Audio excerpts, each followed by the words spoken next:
Welcome back to Your Story Medicine. I am your host, Jumoke, and today I am with the amazing, the one and only Baba the Storyteller. Baba the Storyteller has been a professional speaker since 1994 and is one of the few recognized US born practitioners of the ancient West African storytelling craft known as Jaliyaa. He's Mhm. received numerous awards over the years for his work as a folklorist, a traditional harpist, a storyteller, and community activist. Baba has presented in thousands of schools and other institutions all across the world, has been on every continent you can name, and is recognized by the state of California, the city of Long Beach, but also the US Congress and the Senate for his work. But I also want to paint another background for you because Baba and well, he doesn't know me from way back when, but I can remember the first time he walked into my school auditorium. I know it had to be in high school because my elementary school years was at a Christian school and someone like him would not be welcome. You know what? I take that back. It was probably sixth grade. Sixth Mhm. grade when I went to my very first public school. And I just remember, I still remember you walking in with with your outfit on. I'm like, Oh, wow. Who is this elder that's wearing a dress and this huge headpiece? And you walked in with it was the harp, the kora. The Cora. And Yeah. I don't even think you introduced yourself. You just walked through the aisles playing this instrument, and everybody just like you didn't even have to say be quiet. The Mhm. teachers didn't even have to calm us down because automatically we were pulled into the song and into the story that of your ancestors. And I Mhm. still remember the song, Yay Jaliyaa. Oh. And Halaleka Jaliada. Wow. it's still in my body. I don't remember where we went that day, but I just remember the feeling. Mm. So that has been that had to be, yeah, at least 20 years ago. Wow. And here we Wow. are today having this conversation. Really, this is just Yeah. an excuse for me to say thank you. Oh, and Thank you for your work. you're welcome. But I am equally honored to be in your presence. So there's reciprocity here. This is bidirectional. There's thank you for living the life that you're living and touching the souls that you touch. Yeah. And honestly, because of that early remembrance of, I would say, one of my first exposures of a storyteller, of somebody Mm, who is walking the path of preserving these narratives that are thousands yeah. and thousands of years old. I just like your presence is ancient, and it is awakening a remembrance in all of us, but most especially young people. Mm. So I'm a byproduct Oh, of one of your storytelling performances. I'm I'm gonna take that in as a gift and as a blessing, but I know your journey was forecast way before you met me. But I will take that as sort of like an I am because we are moment. How about that? Yes, I love it. So, this also gets to be an opportunity for me to hold space for you. And Mhm. I would love to know what is something that you get to celebrate about yourself today. I think I think one of if and every morning I celebrate this. My grandmother was Christian Baptist, and I remember she she had taught us when I was very young. You know, you've seen Christians get on their knees, they pray by the bedside. Everyone knows about this here. And she had taught us every night before you go to bed, you pray. We had this prayer we did. And I remember I was about 9 or 10, somewhere around there. And I had gone in my room as taught. I had sat down by the bed as taught, and I started, praying as taught. And she came in the room, and I remember my grandmother sat on the bed, and she told me to get up off of my knees. And she said, "You don't have to do that anymore." And I was confused because she had taught me this. This was an important thing. And she told me, she said, "No," she said, as you're young, this is how you learn to pray. She said, "But now you have to get up off of your knees and you have to make your life a living prayer." So every morning that I wake up, I celebrate that my heart is beating once again, that I'm able to breathe once again, and that there's the potential for me to contribute another day. So that's what I celebrate. You ask a storyteller a question, you see what happens? I was looking for a sentence. I'm just kidding. This is why we're here. So in your own words, if we can take out your title as a storyteller, as a folklorist, as a musician, how would you describe your medicine? That is a good question. I would say relationship. My medicine is those I cross paths with and those I engage, those I choose to engage sometimes. There's a Spanish proverb, dime con quién andas y te diré quién eres. Tell me with whom you walk and I'll tell you who you are. I think that's my medicine, is being on this path and on this journey and encountering people and embracing and learning from other people. I think that's my medicine. And then sharing whatever I have to share. That's my medicine. So Baba and I were spending time catching up before this because literally, like, he has no idea that I was one of those kids who was No, in one of his many classrooms. And actually, the way that I rediscovered you was because I think it was a year ago, I was a recipient I was a scholarship student for the National Storytelling Network. Oh, NSN. And yeah, NSN. And then I graduated from being a scholarship next generation student into being one of the workshop facilitators. Wow. And I saw your name on the lineup and I was like, wait a minute, I know that name and I know that image. Oh, yeah, it's hard to miss.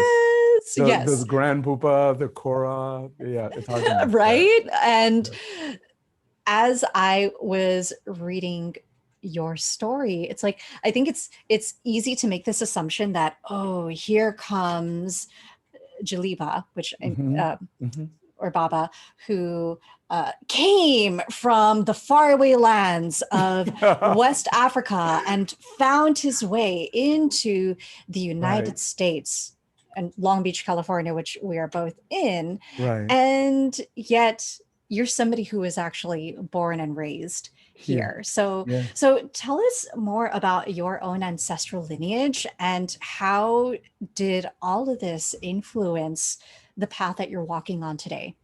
I talk about this a lot because it is definitely a part of my journey. So I talk about this a lot. When I was born, growing up, I lived in a very segregated society, and it was beginning to integrate at the time. But I spent a lot of time with my family, and my family made sure that I spent a lot of time around my great-grandfather. And my great-grandfather lived to be 110. He lived to be 110. My great-grandfather's mother and father were both born into slavery.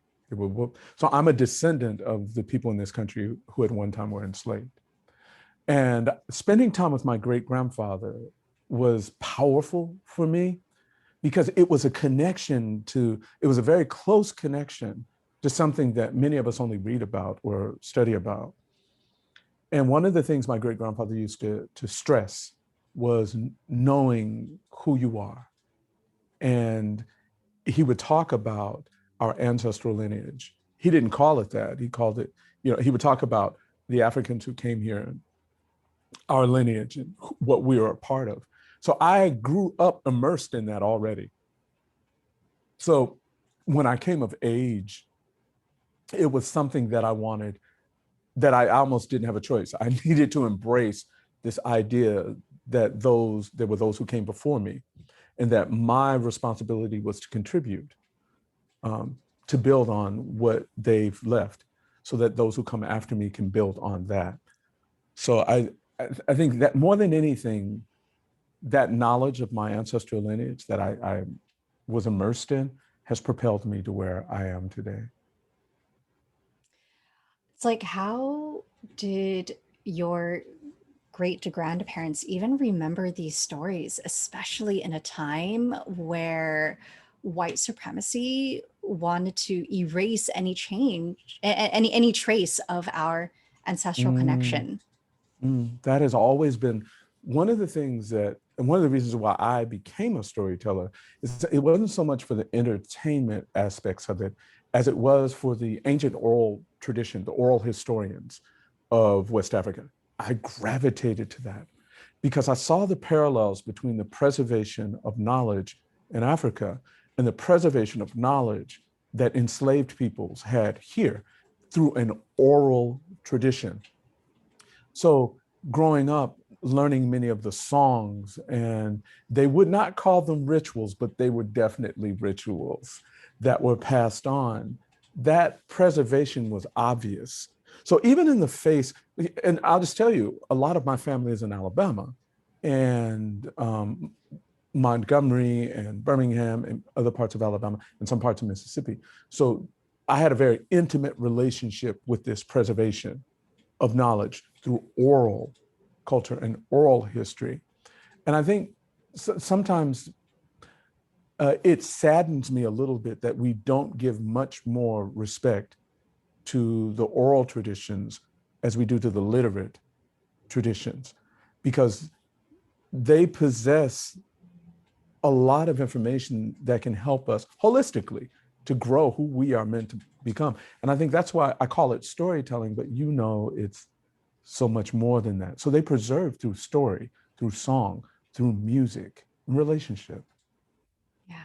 Before there was the written word, Mm-hmm. there was the spoken word. And I think about how so many of the stories of our ancestors have not been preserved because as our world has developed, Right. many of our ancestors didn't have the tools of writing in order to Exactly. pass that down to us. I think about the midwives and the healers and the shamans of our villages and our traditions who today would be persecuted. They would be criminalized Right. for sharing this wisdom that has been passed down for many, many generations.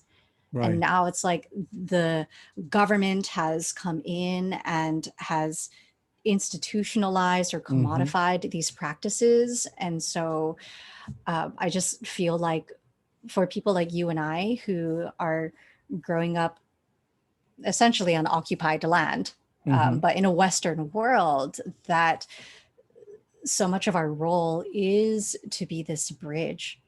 Exactly. Exactly. A bridge between our ancestral wisdom and dealing with this contemporary greed for knowledge. Because I always tell children knowledge and wisdom are not the same. One is a light, the other a flame. We are literally deluged in knowledge, but lacking wisdom. Like, we are one of the most technologically advanced societies on earth, but everyone knows there's something missing.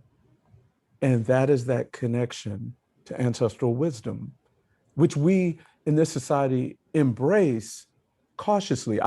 I once had a psychology professor, and I remember he was teaching us about mindfulness. It was mindfulness. And he had put up these charts and he was describing mindfulness. And here I am, a young guy sitting in this class, and I'm like, this all sounds very familiar. It kept like, and I remember raising my hand saying, wait a minute, is this meditation? Right? And he said, and I never will forget what he told me. he said, yes, but meditation is an Eastern philosophy and concept, and we're trying to rid this concept of its cultural baggage. I feel like I just got stabbed in the heart. Can you believe it? Can you believe it? Can you believe it? So, I mean, those are some of the experiences where you're sitting and you're going, colonization is real. Co-opting our ancient wisdom is real. Yeah. Yeah. So my friends and I host a bi-monthly meditation group for people of color. And I've gone back and forth about opening it up to everybody because yes, I know. I totally hear that. Because I'm like, okay, if we truly want to dismantle racism, then we're going to have to learn how to sit with one another. But we have so much healing to do within ourselves. And so my friend who I co-host it with, one of the catalysts to us birthing this space is because Tony, he also works in mental health, and similar to your experience, there was a professor or somebody who had all these accolades, Right. older white person who came in to talk about the very same thing. And this isn't the first time I've heard this either, but they were referring to like Thich Nhat Hanh as this little brown monk.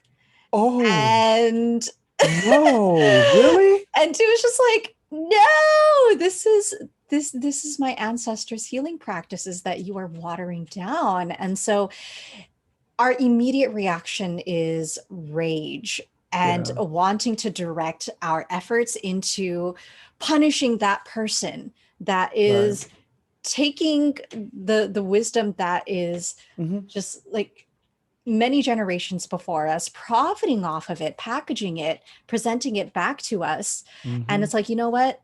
Instead, what if we took that rage and that energy and directed it into creating the spaces it is we prayed for, into becoming the very people we need in those moments.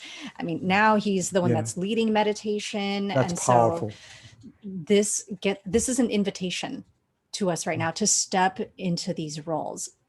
But I'm curious for you, why children?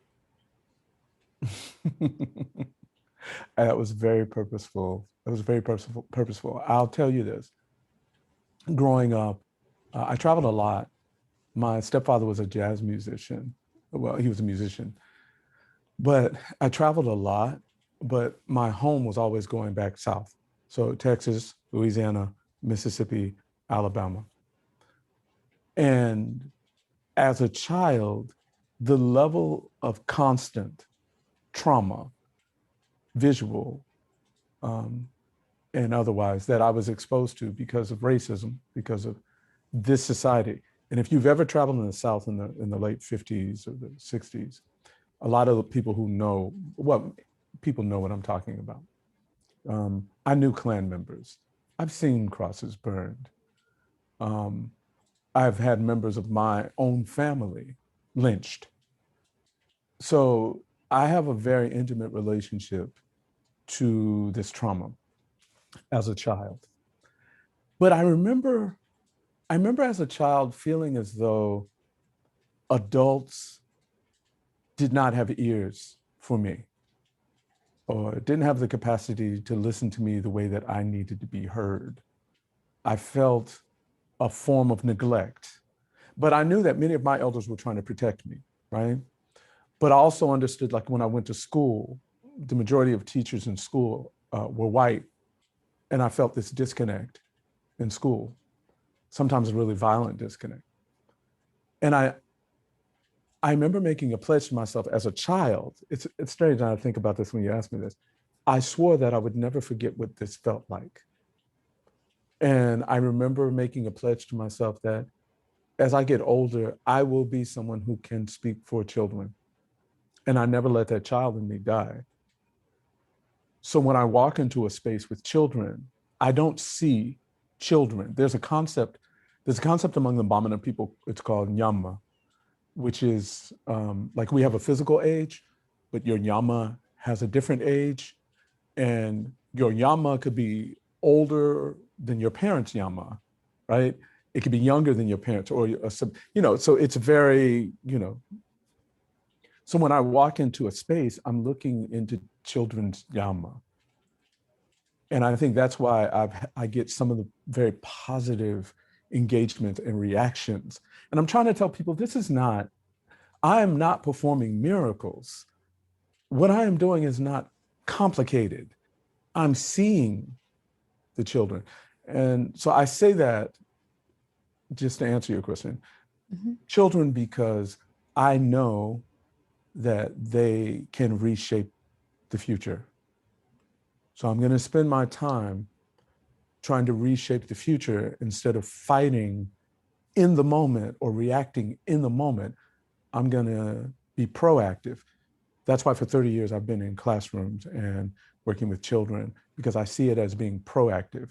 So when people watched the protests that were happening in the streets, and there were this diverse group, there were whites and Asians and indigenous people and Black, it was like all of these young people were out there. I wasn't shocked. People like you, people like me, have put our energy there. So that wasn't something unusual for me to see those people out there. That's why children. Yeah, I have a confession to make for myself. I am so comfortable working with young people. I love working with children because I just love seeing the way their faces light up when you're getting ready to go into story. I Oh worked in yeah. Parks and Recreation for 10 years. I Oh, ran the you've seen it. preschool programs and mommy and me classes. Yes. And then something happens, I would say, like after the age of 10, it's like I would go into these classrooms back when I was an arts educator.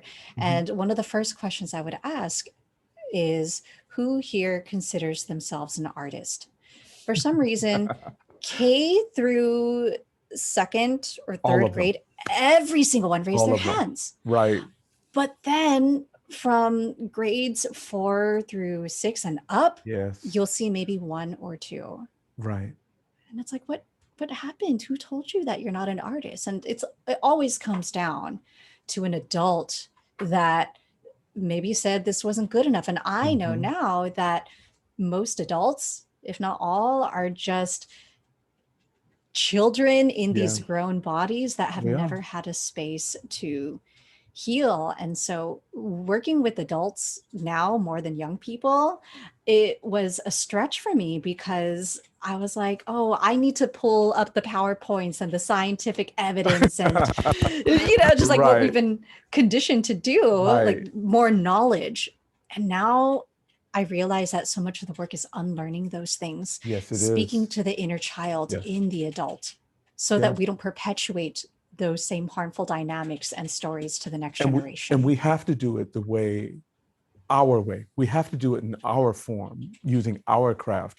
Just to give an example, when I work corporate work, for example, I get calls. I get quite a few calls, but I always say, they say, well, can you send us a script? And do you have this? And do you have that? And I'm saying, no, I'm not the person you want. If that's what you want, I'm not the person you want. And then I'll explain my process. Here's what I do. My process is very organic. And that makes people really uncomfortable because they'll say, well, what story are you going to tell our group? And I'll say, I don't know. I haven't met your group. Well, what are you going to talk to them about? I don't know. I haven't met your group. I haven't engaged the human beings. So what I find is there is that need among many in the adult world to control, to make sure it's shaped or formed a certain way. I never have that problem with children. Like, children are just happy someone is here. Who are they? And then they just want to dig into the relationship. This is who I am. Who are you? Like I always tell when I'm doing professional development, I'm always telling teachers, no child ever walked into a classroom excited about curriculum. Oh, I can't wait, to study this curriculum. Children walk into a classroom saying, what is my teacher like? What is, who is he or who is she? How are they going to treat me? Are they going to get along with me? Those are all the questions children ask. So that's like when I walk into a room, I'm one of them when I walk into a space. Yeah. For our listeners, I feel like there's this perpetual story, this narrative that I need to have everything put together. I need additional learning. I'm still not good enough. Who am I to Mm-hmm. tell my story? Because I might not be seen as professional, or they're going to laugh at me. And I especially see this Mm. with people who are on this path of ancestral reclamation Mm-hmm. and remembrance. So I'm I would just say that, well, first of all, what would you say to somebody who's in that place of like, oh, who am I to call myself a storyteller or a healer when I don't have the professional qualities to put myself out there enough? Okay. I have to be honest with you, and this may not endear you. Well, you'll understand. You'll understand when I tell you. I have had coaching. I have dealt with this issue. Yeah. And the way that I've dealt with it is by telling people, you'll understand the methodology here, okay? By telling people how selfish you are to think this way, to not share your story, when your story could be the medicine that another human being needs. So for you to withdraw it and to hold it back is selfish. It's very selfish. And I think what you have to do is overcome that selfishness and realize that you are part of a whole and that you are needed. Once you begin to realize that your story, even if it has value for one soul, even if it has value for one soul, that your story is important and has to be transmitted. So I deal with getting over the selfishness of dealing with an egocentric look at self, like, who am I? I know that's not the route most go. I know Yeah. it feels harsh, or it may be a little harsh, but what we're really talking about is everyone's story has the potential to save another soul. Mhm. And once you get people to realize that and understand that, then they see themselves as change makers. And then they can see themselves as people who are here with purpose, because we all are. We Mhm. all are change makers. We all are here for a purpose. And your story is a part of your medicine that will help Yeah. you make those changes and help others. Um, is that okay? I know. Well, you know what? Had you never walked into that auditorium on that Mm, day, being unapologetically you, by releasing the role of the adult who knows everything, that's here to pour into young people, and to say yes to being this vessel oh, for your ancestor stories to emerge. It's all like, I don't care if people laugh at me because I have a bigger purpose mm-hmm. for being here. But that alone unlocked something, not just in me, but in, I'm sure, in like so many young people who you've come to Oh my interact with. goodness. Can I just share something with you really Yeah. quickly? On Mhm. that note, I've spent my whole life being laughed at. So it's not unusual. But I Mhm. remember about in the mid 90s, no, early 90s, I had made this goal to learn Spanish, right? And I remember I remember I would try to speak Spanish. I would go like to different spaces, and people would just laugh, and they would laugh. And I just kept pushing. I just kept pushing. Um, but the reason why I'm sharing that story is because there were times where it was embarrassing. There were times where I felt, unease or you know, you understand. But fast forward, I literally have traveled to every single South American country, including Brazil, every Central American country.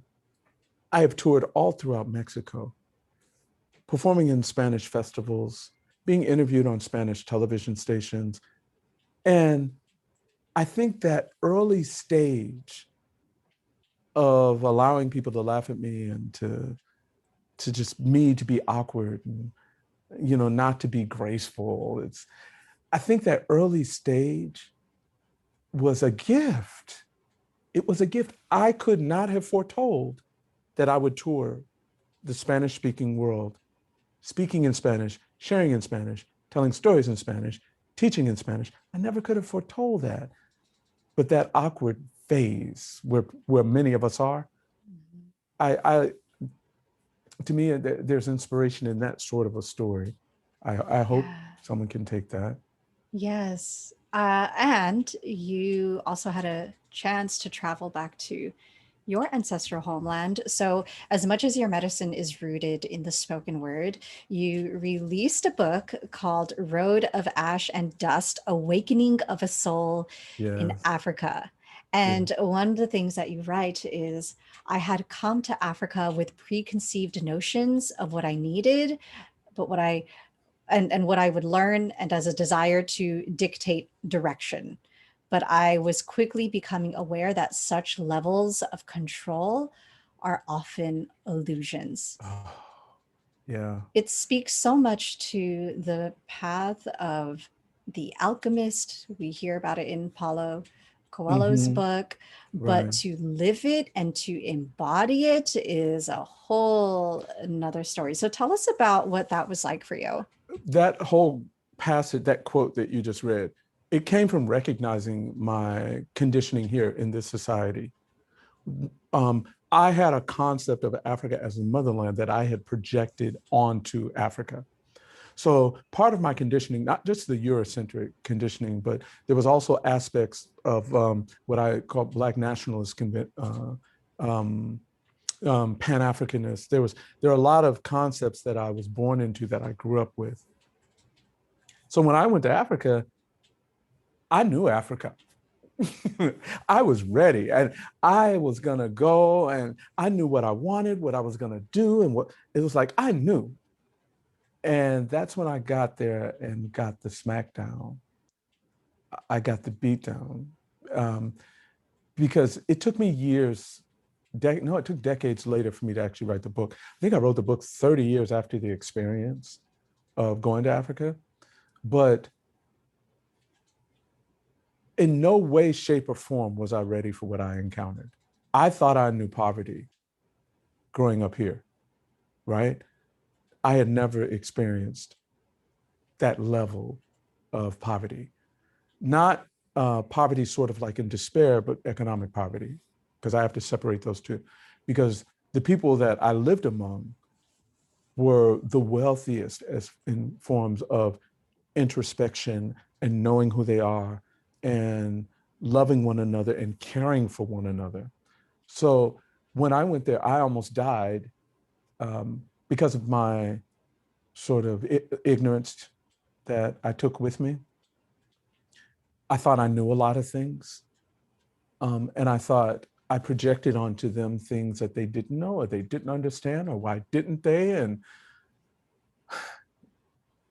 I was broken down continually. And I think the moment that I faced death, I might have had malaria. I was out for like 5 days and I was out and that I would wake up and I would see these people standing over me, caring for me, and I would like fall back into this coma like, and I would wake up and those people would still be there. And I didn't know it was 5 days until I came out of it and they told me later. But that desire to dictate direction, to control, to that is very Eurocentric. And I had to look at myself and say, wow, that is a part of who I am. In spite of all the levels of consciousness I thought I possessed, I had a very Eurocentric nature that needed to be broken down. Whew. Yeah, I feel like there's so many of us who have this preconceived notion of what it looks like to go back to the motherland and Yeah. connect with our ancestors, Yeah. only to get that huge ego blow. Like many of my listeners know the story of when I went back to Thailand to study with the traditional Thai midwife, but I ended up being the only not just one of the only people of Thai descent in the class, but the only person of color. Oh yeah, yeah, happened to me too. I was there, and there were more white people studying and learning the kora, the music, and all of those things. And I was like, whoa! I remember. Okay, I remember there was a guy there, and I was a white guy. I can't remember where he was from, but I asked him, "How long are you here?" And he said, "I'm going to be here for 2 years." I was like, "How can you afford to be here for 2 years?" And he said, "I am on a scholarship." A scholarship, a grant. And I thought, all of those grants I ever applied for, this this is my ancestral land. I can't get a grant to come here. But I remember this white guy had this grant, and I remember thinking, wow, if I didn't have the host family that cared for me, I couldn't have gone there. Mm. Yeah, that was one of those things. I Oh, I know. definitely.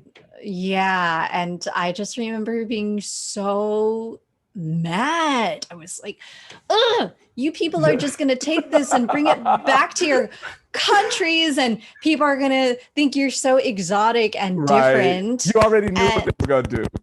yeah, and then it's like my people who have held on to this for many, many generations are not able to financially provide for themselves because this is seen as something only poor people can Hmm. do. Like so Right. my family's village is known for Thai shadow puppetry. And I remember when I would go back as a little girl, there wasn't electricity at the time. Everything was operated by car batteries, or Yeah. it was like it was hella country, and I would say hella Yeah. indigenous. And I remember in the rice fields, we would Yeah. have these shadow puppetry shows where the musicians would come, they would light the fire or light and project Mm. the shadows onto this, and it was all made out of cowhide. And I just remember watching the stories unfold. I didn't understand what was going on, but as a little You girl, it felt was it. just, You I felt it. felt it. It was Yeah. magical. And when I would come back to the United States, nobody would get me. Yeah. But about 5, 6 years ago, I went back for my grandfather's funeral, and he was the eldest in the village. So what they typically do is have the puppetry show. Hmm. But this time, oh, it just breaks my heart thinking about this. This time, they just put on a DVD and projected it. Oh no. Yes, because so many of our storytellers have transitioned or have said, oh, there's no money in this craft, and they just have to find other ways to survive. Oh, So, that you just ugh, broke my heart, right? I know, That I just broke my know. heart. Wow. But if you can see behind me, it's like my apartment is surrounded by these shadow puppets. And I even wrote a play in my 20s that used shadow puppetry. Even though I didn't know the characters, I made up my own story. But I Mm. just feel like so much of the work that you're doing is about that preservation. It is the Like, same exact thing. It is preservation, but I also have to tell many of the people who desire to do these types of things that you also have to evolve in the times that you live in. yeah, So there is the preservation of tradition, and there's also the evolving of tradition, but there's also an enslavement to tradition. And we have to know which of those is healthy. Because what I had to come to grips with was the result of what I'm wanting to do is to help uh, people ascend, to yeah, help people to help in transformation. So if I'm stuck in the purity of tradition and not transitioning or evolving to meet the needs of the people who are in front of me, then I'm not serving anyone. So and I say that because a lot of my peers they rage against social media. They, mhm, why do I have to have this? Or, wow, web page, it's like all of this stuff. And I'm saying they are all aspects of communication. We yes, are storytellers, communicators.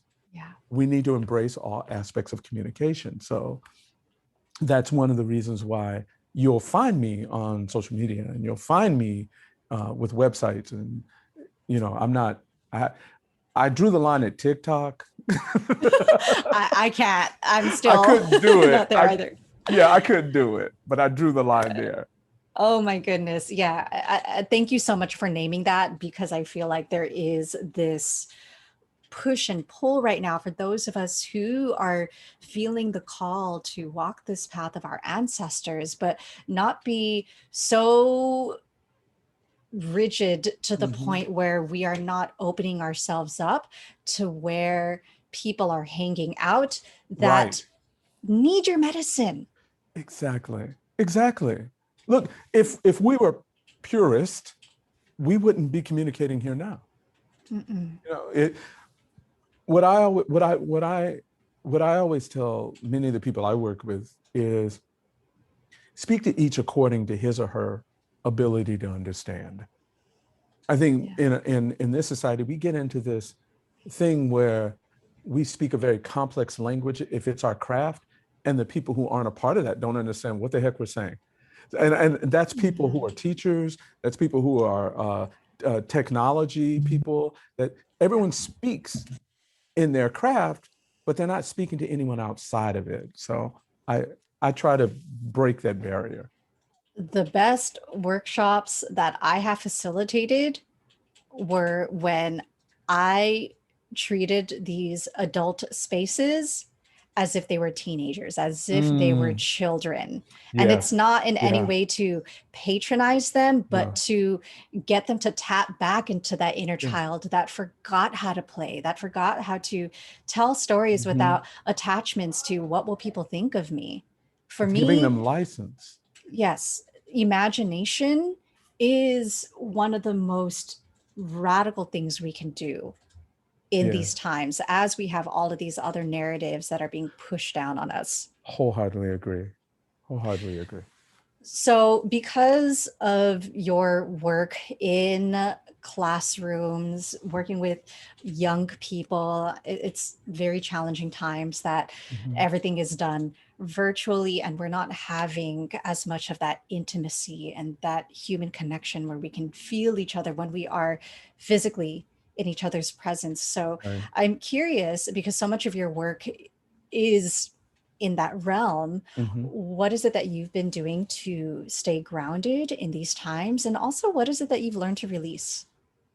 Staying grounded and release. What I've had to do as far as like working in this virtual realm, I've been busier in the virtual realm than I was in the physical realm, believe it or not, which I know it sounds odd, but I had thought I was going to go into this hermitage when the pandemic hit. No, I haven't. What I've discovered just as the artistic, the creative part of me is that when you go within as a storyteller, as an artist, as a creative, um, people around you have a visceral reaction or response to that. Many times, if you create resonance at your core, you create this ripple in the pond. And those who are in the presence, whether it be virtual or not, resonate with that energy that you're putting out. We've always done this as artists. We've been doing. Look, okay, I'm dating myself. Everybody knows I'm old. So when I bought my very first 45 a record, 45 record Okay. for those who are record, a little small record, 45 record. Um, I remember it was a Sam Cooke. It was a Sam Cooke 45. And I remember playing that thing over and over and over. And I remember feeling like Sam is talking to me and Sam understands me like nobody else does. And I memorized the words. And I was having a virtual experience that Sam Cooke gave me, that even though he had never met me. So I think that's what I do in this same realm is before I turn on my camera, before I turn on the technology, I try to put myself in a space where I'm going to enjoy this. This is going to resonate with me. I internalize everything, and then when I project out, I'm hoping that others have the very same experience. And I think that is what I do on a daily basis. And to care for myself, what I've started doing also is listening more and more to the physical, allowing my spirit to speak through my physical body, and listening to my physical body and its needs and its wants sometimes. But like I jump time zones now. And initially I did it, like when it first hit, I thought I was going to be broke during the pandemic. So I took We all did. Yeah, I took everything. So I was jumping time zones. So I had to be up at 2 a.m. to be in Asia. I had to be up at 4 a.m. to be in Argentina. And I wasn't taking care of myself. So one of the things I do now is I don't feel this feeding frenzy to take everything or to do everything. And I listen to my body, my soul through my body. So those are the two things I would say, that to answer your question, that I do in this moment. Those are the two things I do.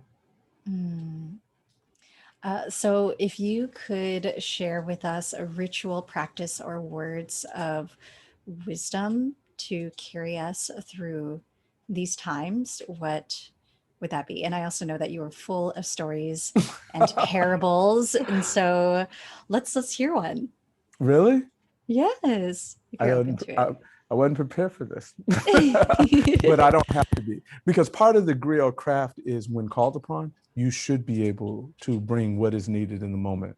So are you comfortable with how much time it takes? If it takes a few seconds or minutes? Sure. Okay. Yeah, let's play. I tell you what, let's do it this way, because I want to go back to you when you were young. Mm-hmm. Well, you're still young, I'm sorry. I want to go back to you when you were in the 5th or 6th grade. And I want to do it with music. Oh my goodness. So let's do this with music. Yes. How's that sound? Yes. So I'll widen the screen and we'll pull this together and...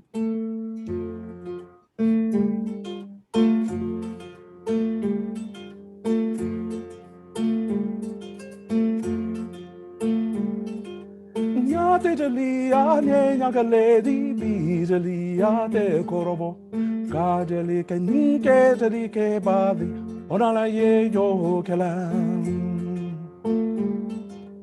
ambia sinana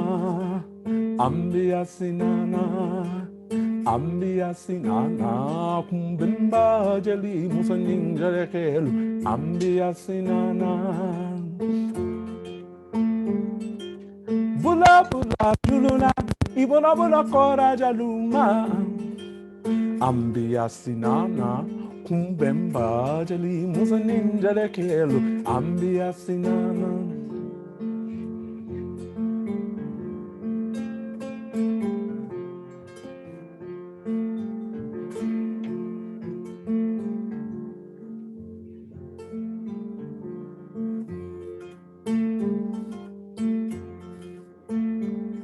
There were once a people who had a sacred building that they would go to. It was a huge building that took up many blocks. But this building didn't have any doors, it didn't have any windows. There was no way to enter this building. And no one knew how long this building had existed, but the people would go to this building and they would leave memories of their ancestors there. They would remember those who had passed or had died or who had gone on. And they would leave flowers and notes on the walls. So over time, the exterior of this building that no one could enter had become literally littered with paraphernalia of people's memories of their ancestors. Yeah, Jaliyaa.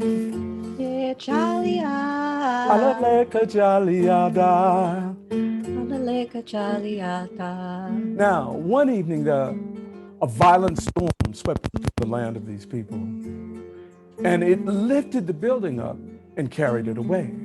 The next day, when the people came, the building, it was gone. This building that took up many square blocks, it was gone. But what was left was a giant hole. The people looked, and they couldn't see the bottom of the hole. an older woman, she stood over the hole and she wanted to see if there would be an echo. So she yelled into the hole, "Hello!" But there was no echo. A little boy walked over with a red marble, and he dropped the marble into the hole to see if he could hear the bottom. But they didn't hear anything. Yeah, Jaliyaa. Yeah, Jaliyaa. Alaleka Jaliyaa. Alaleka Jaliyaa. Ambia sinana. Kumbemba jali muzaninjalekel. Ambia sinana. Now, children would walk by this hole coming from school, and well, things they didn't want, the children would just drop into this hole. And then someone got the bright idea that, look, they could use this hole for something else. So many of the people who lived near the hole, they began to dump their trash into this hole. And then a company got this bright idea that they could get rid of all of their waste by dumping it into this hole. Well, that company was found to be very profitable. So some of the sewage companies, they began to build their lines to go toward this hole. The next thing you know, everyone was dumping and leaving things into this hole. Yeah, Jaliyaa. Yeah, Jaliyaa. Alaleka Jaliyaa.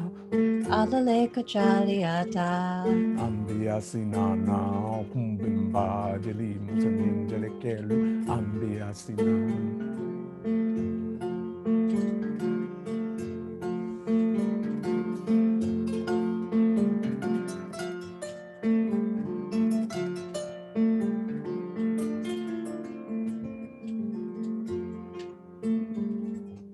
There was a man working on his roof one day.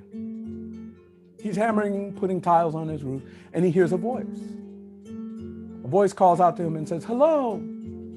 He looks around and he doesn't see anyone. He goes back to hammering his tiles on his roof. And then from somewhere above, a small red marble falls onto his roof and bounces off. And he thought that was odd. I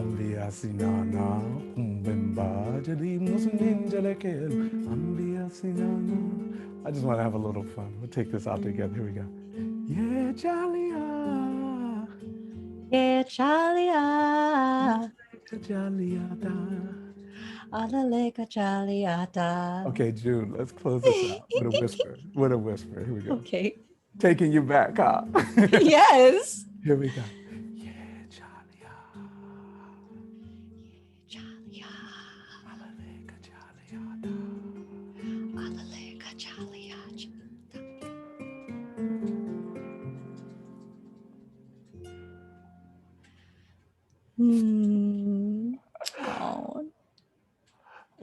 Oh, thank you for that gift. Oh, thank you. I am sitting with the 11, 10-year-old in me, and that remembrance and tears in my eyes, just knowing that she has never ever left, and that as I do this work, as we do this work, that is who we are also carrying with us along with our ancestors. So I saw you. So if you could speak to yourself as a future ancestor, or if you could speak to all of us as a future ancestor who is figuring out how to move through these times with just so much compassion with where it is we're at in this moment, what is it that you would say?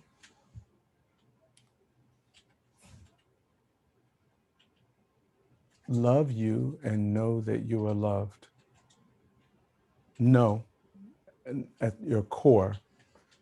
Yeah, I would say love you, love who you are, and know that you are loved.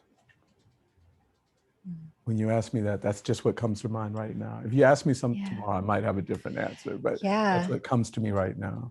Yeah. And it's just a beautiful reminder that we are never, ever, ever alone on this journey, that we No. may be looking for that love in somebody else or something, or even that Right. experience, even like going back to our motherland or traveling to find ourselves. And yet we're always being so divinely guided. And Mm, that as we share our stories, it's not just stories of our own, but of many that came before us and that's of the the collective. alchemist. That's the Yeah. alchemical journey that you spoke Yeah. about before we came on. Yeah. So thank you so much for your medicine, for your commitment to this healing work, to your ancestors. So share with us more about where can people come to find you, your book, and to hear more of your stories. BabaTheStoryteller.com. Easy. Should be easy. And even if you put in the search Baba the Storyteller, I think I'm the first maybe 2-3 pages of Google, which they tell me is an accomplishment, but Yeah. but Yes. you can find me there. And Baba the Storyteller is, Instagram, Facebook. You'll find me in all those places. And the book is available on Amazon, Road of Ash and Dust. Okay, I do these author talks with children. This is kind of cheesy, but I do these author talks with children, so I always put the book on. So, Road Ooh, of Ash and Dust. I know it's kind of cheesy, huh? yes. No, it's not at all. If you're watching the this on video, then you will see on my Yeah. screen is like his book that just flew onto, oh, whoa, It'll, and it flew yeah, away. it'll fly back. Technology, the Don't future. worry. But this is the book that I wrote about that journey in West Africa that we were talking about some 30 something years ago. So I appreciate you for creating a space like this um, for those of us who typically don't have these spaces to express ourselves. Um, there's um, there's this adage about um, following our youth because they are capable of leading and seeing. And I see you, I really do. And I bring the way you're living your life, what you're putting into the world brings me so much joy, so much joy. Oh, I know Yeah. we're getting ready to leave, Oh, but we're good. I had a memory I forgot about. One of my heroes. You created a post, and I can't remember how long ago this was. At least I hope it was you, where your mother became a Buddhist. Was that you? Yeah, Or my mom is in and her she mid hadn't told you. 70s. She hadn't told you. Yeah. She was on this journey of study. I don't even, I should call her and find out if she got her bachelor's by now, but she was studying. She brought me to the temple and I was like, okay, Yeah. I'm going to make my mom happy. And it was on a Wednesday. And she goes, hey, I'm going to go visit the monk so he can check my homework. I'm like, homework? And so we go to the monk, and the monk looks over to me as he's like reading through her work and says, at this rate, your mom is going to graduate by next year. And I'm like, graduate from what? Wow. And you didn't. Yeah, No. that was such an inspirational story to me. I Oh. was like, But here's the oh, thing, my mom's drive for education is not necessarily for the accolades, but it's because my mother is preparing for the ancestor she is becoming.